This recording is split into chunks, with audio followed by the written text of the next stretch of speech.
ಕಾಶ್ಮೀರದ ದಕ್ಷಿಣದ ಭಾಗದಲ್ಲಿ ಉಗ್ರರು ಆಕ್ಟಿವ್ ಆಗಿದ್ದಾರೆ.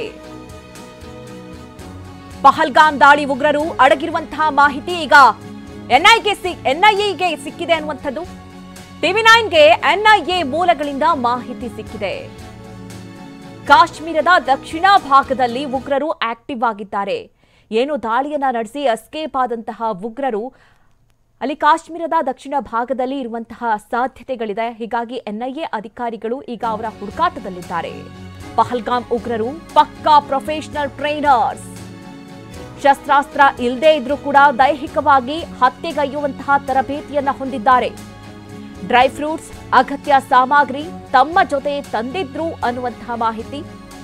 ದಟ್ಟ ಕಾಡಲ್ಲಿ ವಾಸ ಮಾಡುವಂತಹ ಬಗ್ಗೆಯೂ ಕೂಡ ಪಕ್ಕಾ ಟ್ರೈನಿಂಗ್ ಅನ್ನ ಹೊಂದಿದ್ದಾರೆ ಈ ನರರಾಕ್ಷಸರು. ಯಾರದ್ದೂ ಸಹಾಯ ಇಲ್ಲದೆ ಒಬ್ಬೊಬ್ಬರೇ ಕಾಡಿನಲ್ಲಿ ವಾಸ ಮಾಡಬಹುದಾದಂತಹ ತರಬೇತಿಯನ್ನ ಇವರು ಹೊಂದಿದ್ದಾರೆ. ಪಹಲ್ಗಾಮ್ ದಾಳಿ ವೇಳೆ ವೈರ್ಲೆಸ್ ಡಿವೈಸ್ ಅನ್ನ ಇವರು ಬಳಕೆ ಮಾಡಿದ್ರು.